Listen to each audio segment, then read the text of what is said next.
자, 현대의 거대 도시. 이걸 하나의 거대한 퍼즐이라고 한번 상상해 볼까요? 수백만, 아니 수천만 명의 삶이 정말 복잡하게 얽혀 있잖아요. 오늘 우리가 들여다볼 건 바로 이 미로 같은 도시 안에서 서로를 계속 밀어내고 또 끌어당기는 두 개의 힘. 바로 저절로 생겨나는 공동체와 위에서부터 설계된 통제에 대한 이야기입니다. 네, 바로 본론으로 들어가서 중국 베이징을 한번 생각해 보죠. 인구가 무려 2,200만 명이에요. 이게 정말 상상이 잘 안 되는 숫자인데 이 어마어마한 사람들이 어떻게 한 도시 안에서 매일같이 부딪히지 않고 살아갈 수 있는 걸까요? 바로 이 질문이 오늘 우리가 함께 풀어볼 핵심입니다. 도시를 움직이는 서로 다른 두 개의 엔진이 있다고 볼 수 있어요. 한쪽에는 어떻게든 서로 연결되고 싶어하는 우리 인간의 본능, 바로 공동체가 있고요. 다른 한쪽에는 이 거대한 시스템을 굴러가게 만들어야 하니까 질서가 필요하잖아요. 그게 바로 통제입니다. 이 둘이 마치 자석의 N극과 N극처럼 서로를 계속 밀어내는 것 같으면서도 결국에는 이 도시라는 큰 틀 안에서 아슬아슬하게 균형을 잡고 있는 거죠. 자, 그럼 이제 좀 더 구체적인 사례로 들어가 볼까요? 베이징입니다. 국가가 어떻게 사회 질서를 설계하고 또 통제해 왔는지 그 거대한 그림을 한번 같이 들여다보겠습니다. 그 설계도의 가장 기본이 되는 주춧돌, 바로 후코우입니다. 우리한테는 호고제도라는 말로 더 익숙하죠. 근데 이게 그냥 어디 사는지 주소 등록하는 그런 단순한 게 아니에요. 한 사람의 신분을 아예 도시 사람, 농촌 사람으로 딱 나눠버리고요. 그걸로 교육이나 의료, 집 문제까지 말 그대로 삶의 모든 걸 결정해버리는 아주 강력한 인구 관리 시스템인 겁니다. 이 후코우가 만들어내는 현실은 정말 극명하게 갈립니다. 도시 후코우가 있으면 도시의 모든 혜택을 다 누릴 수 있어요. 그런데 농촌 후코우를 가진 사람은요, 똑같이 베이징에 살아도 그냥 이방인 취급을 받는 거예요. 사실상 보이지 않는 벽으로 두 계급의 시민을 만들어 놓은 거나 마찬가지죠.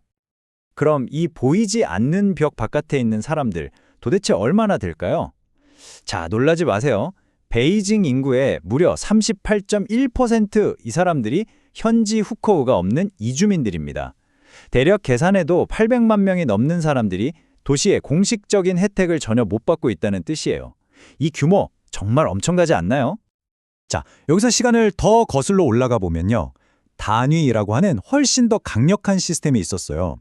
이게 그냥 회사가 아닙니다. 국가가 개인의 모든 걸 통제하던 시절에요. 이 단위라는 곳에서 집도 주고 밥도 주고 심지어 견원 허가까지 내줬어요.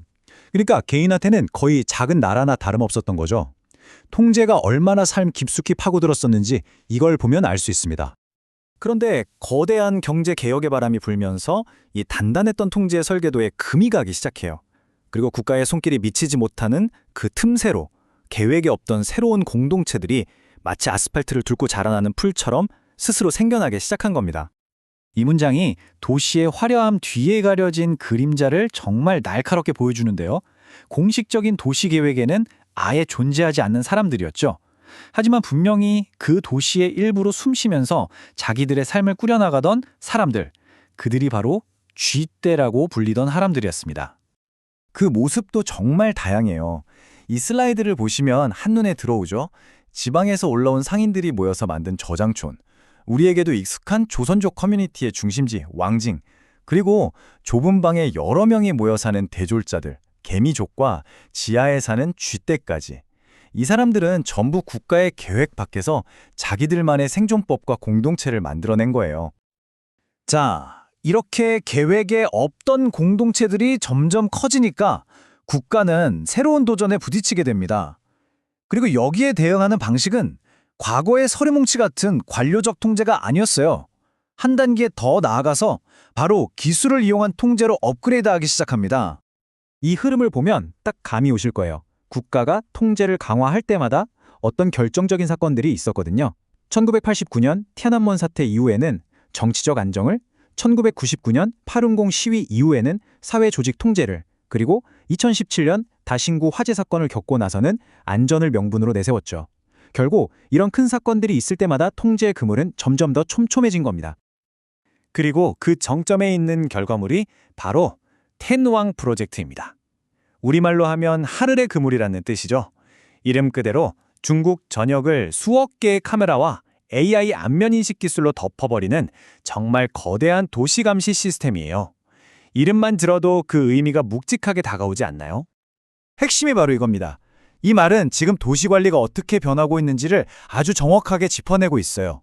원래는 전쟁터에서 쓰려고 만든 기술들이 이제는 평범한 시민들의 일상을 관리하고 통제하는 도구가 됐다는 거죠. 도시 공간이 군사화되고 있다. 이렇게 볼 수도 있겠습니다. 자, 그런데 여기서 잠깐 한 발짝만 뒤로 물러나서 생각해보죠. 이 공동체와 통제 사이의 아슬아슬한 줄다리기. 이게 과연 중국만의 이야기일까요? 사실은요, 이건 오늘날 모든 거대 도시가 똑같이 안고 있는 보편적인 딜레마이기도 합니다. 이 차트를 보면 강력한 국가 통제가 가져온 아주 명확한 성과가 보입니다. 다른 개발도상국들이 수십 년 동안 골머리를 앓던 슬럼 문제를요, 중국은 정말 드라마틱하게 줄여냈어요. 그러니까 질서와 안정을 위한 통제가 때로는 이렇게 눈에 보이는 긍정적인 결과를 만들어내기도 한다는 거죠. 하지만 방금 그 긍정적인 데이터를 보고 난 바로 다음에 우리는 이 문장을 생각해 봐야 합니다. 효율적인 관리를 위해서 치러야 하는 사회적인 대가가 있다는 아주 날카로운 지적인데요. 결국 통제는 도시를 유지하기 위한 수단이지 통제 그 자체가 목적이 되어서는 안 된다는 겁니다. 그리고 이게 중국만의 얘기가 아니라는 증거는 사실 우리 주변에서도 쉽게 찾아볼 수 있어요. 서구 도시들에서 흔히 보이는 것들이죠. 일부러 눕지 못하게 불편하게 만든 벤치라던가 의도적으로 부족하게 지은 공중 화장실 같은 것들 말이에요. 이걸 적대적 건축이라고 부르는데 훨씬 더 교묘하고 미묘하지만 이것도 분명한 사회적 통제의 한 모습인 거죠. 자, 그럼 이제 다시 한번 정리해 볼까요? 도시를 움직이는 두 가지 근본적인 힘. 하나는 감시와 규칙에 의존하는 밖에서 오는 힘, 바로 국자 통제고요. 다른 하나는 신뢰와 공유된 가치를 바탕으로 안에서부터 생겨나는 힘, 공동체 의식입니다. 결국 우리는 이 마지막 질문 앞에 서게 됩니다. 우리들의 도시를 정말로 하나로 묶어주고 지탱하는 힘은 과연 뭘까요? 위에서 아래로 내려오는 정교한 통제 시스템일까요? 아니면 우리 안에서부터 자발적으로 생겨나는 공동체 의식일까요? 어쩌면 그 답은 지금 여러분이 살고 계신 바로 그 도시의 모습 속에 숨어 있을지도 모르겠습니다.